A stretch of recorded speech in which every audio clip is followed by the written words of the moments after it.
ആദ്യം നമുക്കൊരു മസാല റെഡിയാക്കാം. പാനിലേക്ക് എണ്ണ ഒഴിച്ചു കൊടുത്ത് കട്ട് ചെയ്ത സവാള ചേർക്കാം. പെട്ടെന്ന് വയന്ന് കിട്ടാൻ വേണ്ടിയിട്ട് നമുക്കിതിലേക്ക് ഉപ്പ് ചേർക്കാം. സവാളയുടെ കളറൊന്ന് മാറി വരില്ലേ, അപ്പോൾ നമുക്കിതിലേക്ക് ഇഞ്ചി വെളുത്തുള്ളി പേസ്റ്റ് ചേർത്ത് അവയുടെ പച്ചമണം മാറുമ്പോൾ നമുക്കിതിലേക്ക് പൊടികൾ ചേർത്ത് കൊടുക്കാം. മഞ്ഞൾപ്പൊടി, മുളക് പൊടി, മല്ലിപ്പൊടി, ഗരം മസാല ഇവ ചേർത്ത് ഇവിടെ പച്ചമണം മാറുന്നത് വരെ നമുക്കൊന്ന് ചൂടാക്കിയെടുക്കാം. ഇതിലേക്ക് തക്കാളിയും കുറച്ച് വെള്ളവും കൂടെ ചേർത്ത് അടച്ച് വെച്ച് നമുക്ക് തക്കാളി ഒന്ന് വേവിച്ചെടുക്കാം.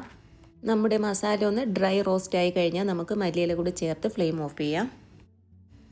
ഇത് നമുക്ക് റെഡിമെയ്ഡായിട്ട് വാങ്ങാൻ കിട്ടുന്ന പഫ് പേസ്ട്രിയാണേ. ഇനി നമുക്കിതിൻ്റെ 4 സൈഡിനും കുറച്ച് വെള്ളം ഒന്ന് തുടച്ച് കൊടുക്കാം. ഇതിൻ്റെ മുകളിലേക്ക് നമുക്ക് റെഡിയാക്കി വെച്ചിരിക്കുന്ന നമ്മുടെ മസാല ചേർക്കാം. അതിൻ്റെ മുകളിലേക്ക് പുഴുങ്ങിയ മുട്ട വെച്ച് കൊടുക്കാം. എന്നിട്ട് നമ്മൾ വീഡിയോയിൽ കാണുന്നത് പോലെ നല്ല രീതിയിൽ 4 സൈഡും ഒന്ന് അടച്ചെടുക്കണേ.